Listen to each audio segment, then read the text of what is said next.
We're going to start, though, with To Your Well-Being. Dr. Cynthia Snyder, Cone Health's Infection Prevention Medical Director, is joining us to talk about what to do if you or someone in your household catches the flu, and also recommendations for what to do in the first place, with the whole flu thing. All right, so let's just start with this, because you think to yourself, well, it's okay if this person gets the flu in my house, but not if this person gets the flu, and definitely not if I get the flu, if I'm the one who's taking care of everyone. So how prevalent is the flu right now? So it is less than what it was, I would say, three or 4 weeks ago. We had a huge early surge of the flu season. And although we're still having cases, and the best protection people can do are things that they already knew. The vaccine is very effective right now. So for this season, it's very well matched. If you haven't had the flu vaccine, it's still to your benefit to get it. And it's approved for anybody that's older than 6 months. And then also, we know that wearing masks is very helpful. It protects the person that doesn't have symptoms. It also, if the person who has symptoms can wear it, it prevents the spread to giving it to others. And then also, we know that your simple like cough etiquette and hand hygiene and wiping down like high touch surfaces. So it is possible that one person could get the flu in the same household and not spread it to others, but as long as they try to do as much as they can from preventing to expose others. Okay, that is good news for all of us, right? When you're thinking about that just because one person in the house gets it doesn't mean everybody has to get it. All right, let's talk about what some of the symptoms are so that maybe we can kind of catch it earlier on and be able to detect it, and how the flu symptoms are maybe different or similar to COVID, RSV, and all that other kind of jazz, which are already spreading. For sure.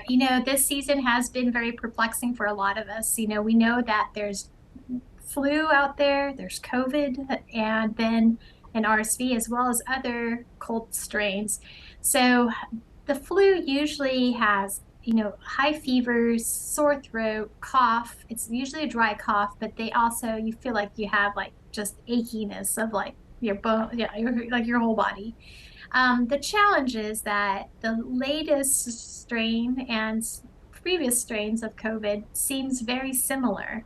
So it is very important to also get tested for COVID to ensure that, if you're a candidate for treatment, that would make sense to get tested. And also it has implications for going back to work and also going back to school and such. So in a way, COVID and flu has a lot of overlap. In terms of other cold-like illnesses, you probably would not have as high of temperatures or body aches, and more just like nasal congestion and some cough. Okay, so if someone in your household thinks that they have the flu, you kind of touched on this just a little bit, like, there's certain treatment for flu versus COVID. How can they treat flu? For the majority of folks who are generally healthy, you kind of just stay home, stay hydrated, take medications for your fever, and obviously stay home so that you don't infect others at the workplace or at school or at daycare, and you can recover without much medical attention. However, if you are having such high fever, especially for kids, and they can't keep up with drinking, or they're not maybe you're noticing that they're not going to the bathroom as much, or their cough is leading to shortness of breath, those are terms when you should seek medical attention. Okay, and what about like Tamiflu or something of that nature? Yeah, so there are some antiviral treatment, as you mentioned, like Tamiflu. However, in certain areas there may be a shortage depending on the area you live in. It's usually most meant for people to take early in the disease process. So if you've tested within a couple days of having symptoms, you would have the best benefit from it, but it's usually for people that are at risk for severe disease. So if somebody has really underlying COPD or emphysema, already on oxygen, so people who may have heart disease, those who are over 65. It is also safe for pregnant women who know that if you have flu, you can have complications from it.